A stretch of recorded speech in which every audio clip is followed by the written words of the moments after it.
Hey yo yo yo, salut les turfeuses, salut les turfeurs, bienvenue pour un nouveau pronostic de Benoît Requin. Ok, place au pronostic du quintet du jeudi 17 octobre, direction Chantilly pour le prix de la Vierge de Lorette. Plat 1200 mètres, 16 partants en réunion 1, course 1, indice de confiance 1 sur 5.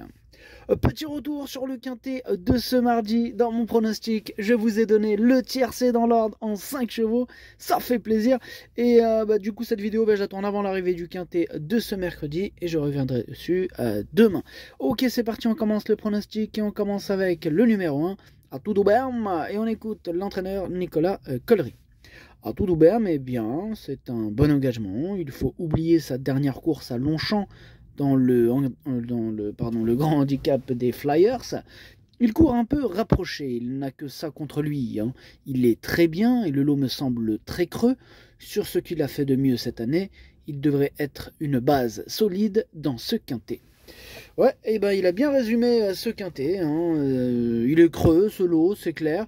Du coup, il a largement les moyens de terminer sur le podium. D'ailleurs, moi, je l'ai mis sur le podium et même sur la plus haute marche de ce podium, ce numéro 1, c'est lui mon préféré. On passe au numéro 2, Wild West, et on écoute Maurizio Delcher Sanchez. Wild West retrouve les conditions qui lui avaient permis de remporter son quintet. Ce sera le même parcours avec le même jockey. Le cheval a vu sa valeur baisser. Je le crois capable de participer à l'arrivée. Ok, merci Maurizio Delcher Sanchez. Eh bien, ce numéro 2, sachez pour ma part que lui aussi je l'ai retenu, mais un petit peu plus loin, en bout de combinaison. On passe au numéro 3, Tashbeh, ou Tashbi comme vous préférez, Tashbi. On écoute Gordon Batistic. Tashbi fera de son mieux. La dernière fois, c'était la course la plus relevée qu'il ait courue. La distance était trop longue et ce n'était pas en ligne droite. Il a l'air bien, aime le terrain souple, mais son rating de 38 n'est pas facile. J'espère qu'il courra bien car il aime les parcours en ligne droite. Ok, bien noté Gordon Batistic. En tout cas, ce numéro 3 pour ma part, lui, je ne l'ai pas retenu. On passe au numéro 4, White Platin, et on écoute Madame Corinne Barand-Barne. White Platin, il est bien, il a un bon numéro à la corde et va trouver un terrain à sa convenance, donc pas mal. Bon, dernièrement sur ce parcours, le terrain était moins lourd qu'actuellement et la course avait été rapide. Le terrain plus souple cette fois va le servir et rallonger un peu la distance. J'en attends un bon comportement. Ok, bien noté Madame Corinne Barand-Barne. En tout cas, ce numéro 4 fait partie de mes préférés, j'y crois dur comme fer, moi je l'ai carrément mis 3e. On passe au numéro 5, Bachilide, et on écoute Maurizio Garnieri. Bonjour Maurizio. Si, bonjour, ciao. Bachilide est en forme, il retrouve un parcours sur lequel il a gagné, mais il n'aura pas son terrain, et ce sera un problème. Un problème puisqu'il se plaît sur les pistes bonnes à souple, mais pas plus, c'est ça le problème. D'accord, Maurizio Garnieri, on a bien compris le problème. Faut pas que ce soit trop souple, quoi. Voilà, c'est ça. Ok, ça marche, Maurizio. Bon, on va scruter la météo. En tout cas, en attendant, moi, ce numéro 5, je l'ai pas retenu. Par contre, c'est lui le chef et le capitaine de ma petite liste des possibles casseurs de tickets repérés. Attention. On enchaîne avec le numéro 6, Drogo, et on écoute Mademoiselle Valérie Dissot. Drogo est dans un bel état de forme. Il n'a pas toujours été des plus chanceux lors de ses dernières tentatives. J'espère que le terrain ne sera pas trop pénible. S'il peut bénéficier d'un bon parcours, il a sa place dans le quintet. Il a sa place dans le quintet, nous dit Mademoiselle Valérie Dissot. En tout cas, moi, ce numéro 6 m'embête beaucoup. C'est même celui qui m'embête le plus. C'est lui mon gros regret. C'est lui mon cheval de complément car nous partons, attention, possible cassage en vue. On passe au numéro 7, High John, et on écoute Christophe Escuder. High John est en forme. La dernière fois, c'était une course à conditions assez facile pour lui et j'ai voulu lui redonner du moral. Bon, il a bien travaillé, me paraissant beaucoup mieux qu'au printemps. Je pense que les 1200 mètres ligne droite vont lui aller à ravir. Il devrait être compétitif. Je n'aimerais pas un terrain trop pénible. Bon, vous êtes nombreux à ne pas souhaiter un terrain trop pénible. C'est noté. En tout cas, ce numéro 7, pour ma part, j'y crois dur comme fer. Je pense qu'il peut en frapper. Je pense qu'il peut en faire souffrir plus d'un sur sa route. Moi, je l'ai mis 4e et j'y crois. On passe au numéro 8, Whistle on Flute, et on écoute Philippe Decouze. Whistle Flute est resté bien, hein. Il ne s'est pas si mal comporté que cela dernièrement sur ce parcours.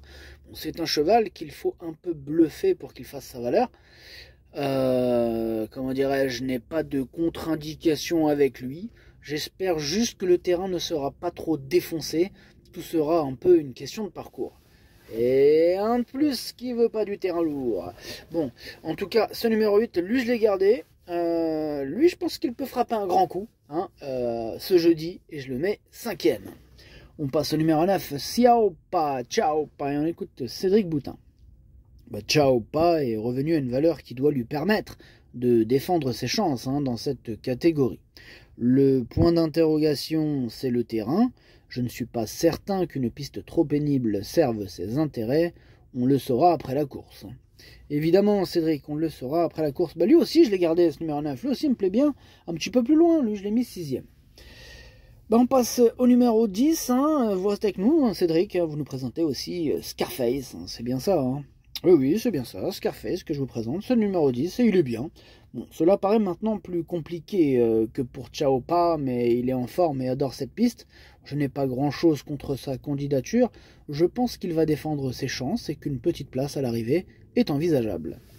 Je le pense aussi, Cédric. C'est pour ça que je l'ai gardé d'ailleurs, mais en toute fin de combinaison.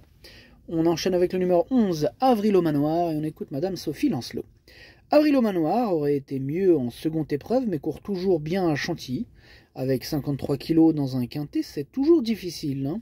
Oui, c'est vrai, Madame Sophie Lancelot. En tout cas, ce numéro 11, pour ma part, je ne l'ai pas retenu. On passe au numéro 12, Simply Lovely. On écoute Jean-Marie Béguinier.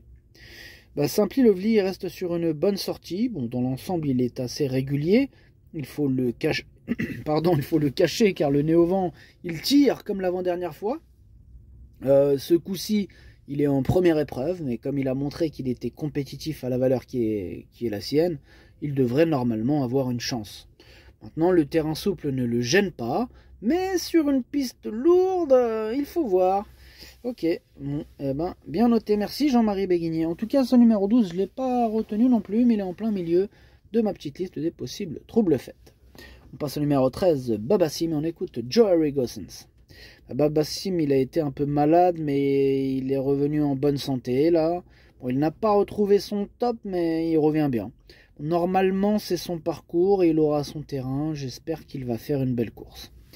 Ok, merci Joey Gossens. En tout cas, son numéro 13, je ne l'ai pas retenu non plus, mais il est à l'arrière de ma petite liste des possibles troubles faits. On clôture d'ailleurs ainsi cette liste. On passe au numéro 14, Monsieur Goodnight, et on écoute Édouard Montfort. Oui, Mr. Goodnight, il reste sur une bonne sortie, là.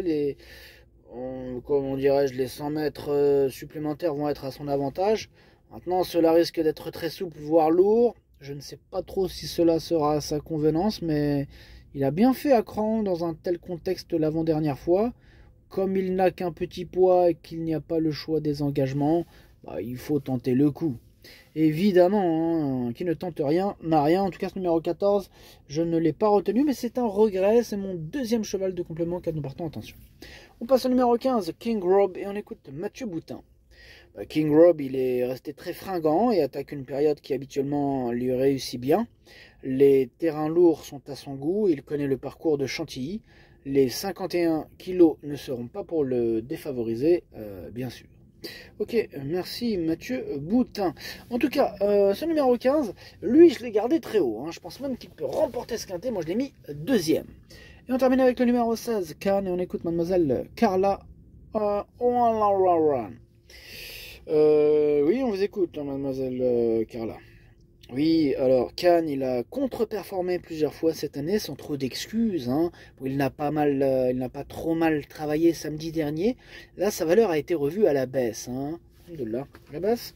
Non, je disais, sa valeur a été revue à la baisse. Ah oui, pardon, j'aurais que vous me parliez. Non, je disais, sa valeur a été revue à la baisse, mais il a besoin... La baisse la base. Mais il a besoin de rassurer, voyez-vous. Oui, je vois bien. L'idée est de le voir bien courir pour savoir s'il est capable de retrouver son niveau de l'an passé. Ok, ça marche. Hein. Je te laisse faire tes petits tests tranquillement. En attendant, je ne le retiens pas, c'est numéro 16. Le pronostic, ça donne As, 15, 4, 7, 8, 9, 2, 10. Merci d'avoir suivi cette vidéo. N'hésitez pas à mettre un pouce bleu si la vidéo vous a plu. Pour accéder à tous mes tickets pour la course du Quintet, rendez-vous directement en description de la vidéo. À jouer avec modération. Bonne chance. Chopez-le moi. Ciao.